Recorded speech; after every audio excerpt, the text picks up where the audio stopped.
মানুষের আছে যত বেশি তার চাই তত বেশি। শেখ সাদি রহিমাহুল্লাহ ইরানের বিখ্যাত কবি, বালাগাল উলা বিকামালিহি কাশাফাদ দুজা বিজামালিহি, এই কবিতা লিখে বিখ্যাত হয়েছিলেন। তো ওনার একটা সময়ে আর্থিক দৈন্যতা যাচ্ছিল, টাকা পয়সা ছিল না, ফলে পায়ে দেওয়ার মতো জুতা ছিল না। কি ছিল না? জুতা ছিল না। তো খুব আফসোস করে একদিন মনে মনে আল্লাহরে বলে, আল্লাহ আমি এত বড় কবি, আমার পায়ে দেওয়ার মতো জুতা নাই। আহা, আফসোস করে ঘর থেকে বের হয়েছে। বের হয়ে দেখে এক ভিক্ষুক ভিক্ষা করে, ওই ভিক্ষুকের দুইটা পাই নাই। ভিক্ষুকের দুইটা, আর কবি সাহেবের কি নাই? জুতা নাই। কবি সাহেব যখন এই দৃশ্য দেখছে, হায় রে আমার তো পা আছে, এর তো পাই নাই, সেজদায় পড়ে গেল। আর আল্লাহরে বলে, আল্লাহ শুকর আলহামদুলিল্লাহ, বেশ ভালো আছি, আর কিছু লাগবে না। এজন্য শান্তি হচ্ছে শুকর আলহামদুলিল্লাহর ভিতরে। শান্তি কিসের ভিতরে? শুকর আলহামদুলিল্লাহর ভিতরে। এজন্য আওয়াজ করে পড়েন আলহামদুলিল্লাহ। আপনার চাহিদার কোনোদিন শেষ হবে না।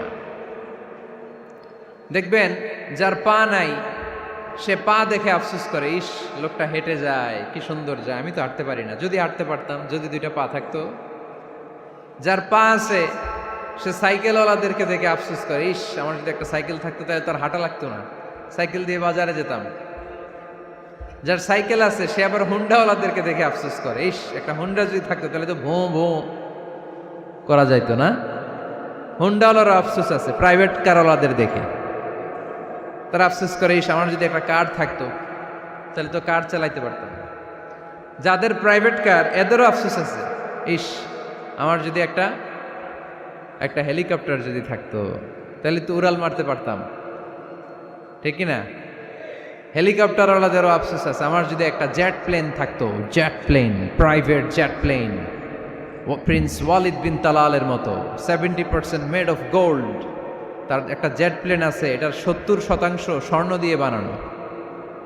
তার মানে চাওয়ার কোনো শেষ আছে? নাই। সুখ শান্তি যদি চান, অলওয়েজ পড়বেন আলহামদুলিল্লাহ। কে পড়বেন? টাকা যার বেশি, টেনশন তার বেশি। সাধারণত টাকা যার বেশি, রোগ তার বেশি।